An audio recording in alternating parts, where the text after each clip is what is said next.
Com relação à mamoplastia, doutor, você estava falando aí da paciente que chega lá e quer fazer, quer ter o super peitão, que não sei o quê. Às vezes até é aquela coisa que você mesmo diz. A mama é proporcional, a menina é magrinha e tudo, mas tá bonito, tá proporcional, mas mesmo ela não está satisfeita. Nesse caso aí que a pessoa pretende engravidar em 1 ano, 2, o que você sugere? Tem algum problema? Por que é contraindicado? Qual o risco para a capacidade dela produzir leite ali com essa cirurgia? Então isso vai depender muito, na verdade, do tipo de cirurgia que a gente vai ter que fazer naquela paciente. Então, por exemplo, vamos supor que a gente vai só colocar uma prótese de mama, é aquela cirurgia que tem só um cortezinho aqui embaixo na região do sulco mamário. Tá. Né? Essa técnica não vai alterar em nada a possibilidade dela conseguir amamentar depois, certo? Então, não tem nenhum problema, ela consegue amamentar sem nenhum problema. A única questão é que, se ela estiver pensando em engravidar logo, provavelmente ela deve perder um pouco daquele resultado. Se fosse uma esposa minha, por exemplo, eu preferia deixar para fazer a cirurgia depois do fim da amamentação, né? Porque já que vai ter que fazer, faz uma cirurgia só de uma vez, em vez de ter que fazer uma cirurgia agora e depois ter que fazer outra novamente. Sim. Certo? E quais são as técnicas para fazer essa cirurgia, sem perder a sua resposta? Porque eu já ouvi falar, não sei se eu estou certo, que existe uma que é subcutânea e outra que é submuscular.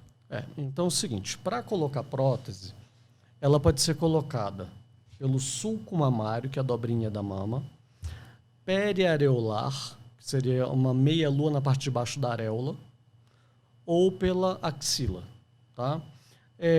A técnica que dá mais risco de infecção seria a axilar. Em segundo lugar, a periareolar, e a que dá menos risco de infecção seria a do sulco mamário. A axilar, qual que é um outro problema dela? Além do risco de infecção ser maior, é que você colocar prótese por ali, você consegue, mas às vezes tirar é difícil. Ou seja, se no futuro essa paciente ela quiser aumentar a mama ou diminuir o tamanho da mama, você vai ter que fazer outra cicatriz. Então vai ficar com 2, uma na axila e outra na mama, certo? Então eu particularmente não vejo vantagem. Periareolar é uma cicatriz que ela costuma ficar muito boa, porque a pelezinha da areola normalmente ela é mais escura, a pele do lado é mais clara. Então, uma cicatriz que ela fica ali numa área de transição de cor. Agora, o risco de infecção é um pouco mais aumentado também por conta da proximidade com o mamilo. Isso faz com que o risco de infecção seja maior. Pode dar mais alteração de sensibilidade nessa região. Eventualmente, atrapalhar uma futura amamentação, né? Porque você vai ter que atravessar a mama aqui no meio para poder botar a prótese lá embaixo. E tem pacientes que, às vezes, a areola ela é pequena. Então, você vai ter um espaço muito pequenininho para introduzir a prótese. Então, também não seria possível. Então, pode ser uma restrição nesses casos. Eu, particularmente, prefiro, então, a do sulco mamário, que é uma cicatriz que ela vai ter ali de 4 a 5 centímetros, mais ou menos. O risco de infecção ele é menor, né? É uma cirurgia que ela é rápida. Eu, por exemplo, fiz uma hoje de manhã, demorou 20, 30 minutos. Né? Uma cirurgia bem tranquila. Ela é relativamente rápida, né? Comparação às outras, mais tranquila. E não atrapalha uma futura amamentação. Né? Então, isso aqui seria nos casos só de colocar prótese. Agora, tem outros pacientes que elas precisam fazer uma retirada do excesso de pele, porque a mama ela cedeu. Né? Isso no pré-operatório. No pré-operatório a gente já faz esse diagnóstico, né? Que dá uma ideia para a gente se essa mama ela cedeu ou não, seria mais ou menos aqui a altura de areola e mamilo em relação à fúrcula external, que é essa saliência que a gente tem meio aqui no pescoço. A distância, tipo uma triangulação, uma coisa assim. Daqui até a areola, assim, mais ou menos. Tá. Então a gente considera que o normal seria ali de 18 a 20 centímetros. Lógico que isso pode variar um pouco, dependendo de pessoa para pessoa, mas naqueles pacientes que a mama ela cedeu, então você vai precisar retirar a pele para reposicionar essa mama, para poder levantar. Colocar dessa forma. Sim. Esse excesso de pele pode ser retirado só em volta da areola. Você pode retirar em volta da areola e numa cicatriz vertical, que seria como se fosse um pirulito. Sim.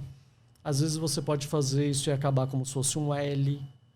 Ou você pode fazer esse tipo de cicatriz e acabar como se fosse um T, a cicatriz embaixo. Né? Sim. Então, isso tudo vai depender muito do excesso de pele e da indicação daquela paciente. Em relação ao plano, né, que você perguntou se seria acima ou abaixo do músculo. Né?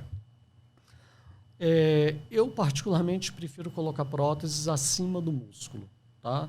A não ser naquelas pacientes que são muito magras, que essas pacientes elas podem ter uma coisa que a gente chama de rippling, ficam umas ondulações aqui. Porque como a pele é muito fininha, aquelas dobrinhas que tem na prótese, elas podem aparecer. Então, isso é chamado de rippling. Então, para evitar o rippling nessas pacientes, a gente bota embaixo do músculo. É no caso da pessoa que é muito magrinha? Porque tem meninas que são muito magrinhas, com pouca mama, e quer colocar. Aí seria mais indicado um procedimento submuscular. Submuscular. Eu gosto de usar uma prótese, que ela é chamada de prótese de poliuretano, que a superfície dela parece um veludo, né? Então, qual que é a vantagem disso? É que essas próteses, onde você bota, ela fica. Ela tem efeito como se fosse um velcro ali, que ela gruda ali naquela região. Agora, você tem próteses que elas são mais lisas, né? Microtexturas, vamos colocar assim. E o grande problema dessas próteses é que se você fizer uma casinha ali onde ela vai ficar um pouquinho folgada, essa prótese ela pode ficar solta ou ela pode até virar. Nossa. Né? Então, uma das táticas que é realizada nesses casos é você colocar essa prótese embaixo do músculo. Porque aí você dá uns pontos por dentro ali para prender essa prótese embaixo do músculo, que o pessoal chama sutiã interno, não sei se você já ouviu falar. Né? Não, mas eu imagino como seja. Para tentar fixar mais essa prótese, justamente para evitar que ela se mova no pós-operatório. Seria para próteses mais lisas. E uma pergunta, doutor. Todo mundo fala... Não sei se a tecnologia já mudou. Que as próteses, ela tem uma vida útil. 10, 15, 20 anos, não sei. Isso. Mas eu não sei se é todo mundo que procura o médico depois da validade para trocar. Quais os riscos de não fazer essa manutenção adequada na prótese que você colocou? Bem, então um ponto importante. O paciente precisa entender porque as próteses elas não duram para sempre. Tá? Isso é fato. Até hoje, 2023, não existe prótese eterna. Isso. Tá. Então, o que os trabalhos mostram? Que mais ou menos uns 70% dessas próteses, num período variando de 10 a 15 anos, elas podem ter umas microperfurações, podem dar uma reação inflamatória crônica e tal, que não é legal. Então, o que pensar que mais ou menos nesse período de 10 a 15 anos você vai ter que fazer essa troca, certo? Então, por exemplo, qual que é a minha rotina? O paciente operou comigo hoje, né? Então, eu vejo ela normalmente uma vez por semana, no primeiro mês... Aí vejo com 2 meses, 3 meses, 6 meses, a partir daí uma vez por ano.